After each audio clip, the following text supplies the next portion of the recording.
After Steve Claggett, Teofimo says he may very well move up to the next division.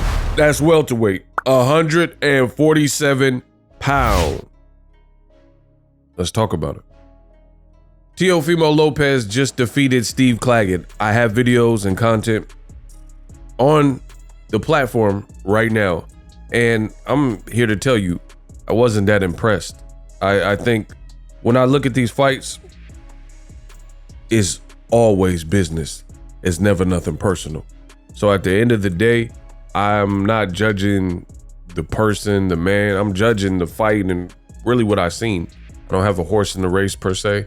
And Teofimo, all things considered, I wasn't impressed. I was more really impressed with the resilience of Steve Claggett, because he was overmatched and hadn't really been to this stage and this level. And he at least tried to hold his own, never was knocked down.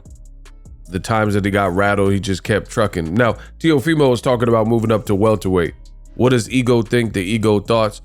Listen, man. Show me. That's all I'm gonna say. Show me. Because from the perspective of what I've seen, I don't think that's a good idea for Teofimo. Teofimo would be moving up 7 pounds. I don't doubt that his body could do it, because at the end of the day, he looks like he weighs more in his walk around weight. So it'd just be less of a cut for him. But 7 pounds is a lot when you're in the boxing divisions. And I'm not impressed. Like, one of the biggest issues with Teofimo is what I've always said. He fights down to his competition.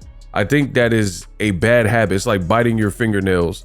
There's so many germs and microscopic bacteria and stuff like that. If you're a grown person, you're biting your fingernails, you need help. And it's just not a good habit to get into, right? And it's the same thing when you have, I think any level in life, any level of inconsistency is really a problem. Because it's like, if you're capable of doing something and that something is to your benefit, then why not do it more frequently and be more consistent with it, right? And that's why I think a lot of people fail. A lot of people, they go into situations and they'll do good at work for a week or a month, but they fall off. They get bored or tired of their job or whatever. And I just don't believe in that. I believe that if you're gonna do something, and like especially a job, you got to go there multiple times per week. You're putting 40 hours in per week.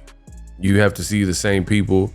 I'm trying to get paid. At least if I'm going to be somewhere, even if it's not ideal, like I could be a janitor, but I'm going to be the best custodian, the best janitor while I'm there.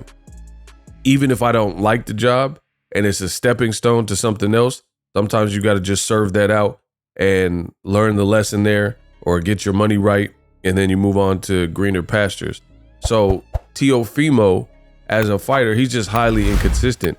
He does seem to fight better given the better competition, like Lomachenko fight, like fights with Josh Taylor.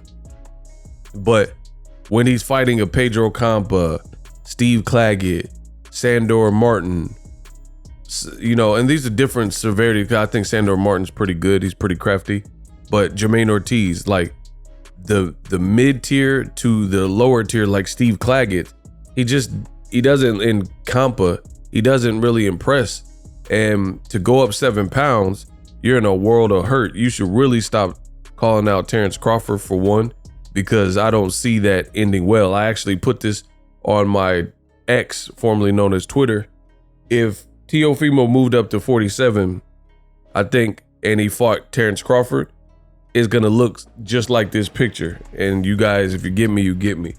This picture you see on the screen is how Teofimo versus Terrence Crawford highlights would look. There's not much of a chance unless Crawford loses to Madrimov, or, you know, something that hasn't happened yet, where I envision Teofimo beating a guy like Crawford. Now, Crawford and Errol Spence pretty much a move up to 54, so maybe those fights aren't realistic, but still, you got Jaron Boots Ennis. Even the Brian Norman fight, You have Bob Arum, who talked about a potential fight with Brian Norman. I think that's a dangerous foe. It looked like Brian Norman Jr. had a lot of things clicking against Giovanni Santillan, and that was a good guy who would beat Alexis Rocha as a top-ranked fighter on a Golden Boy card, and then he just went out there and dismantled him. And that was my favorite Brian Norman performance. So he showed he's strong. He showed he could put it all together.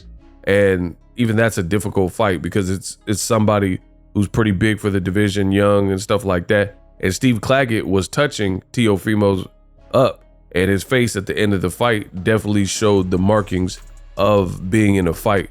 Let me know what you guys think of Teofimo at welterweight.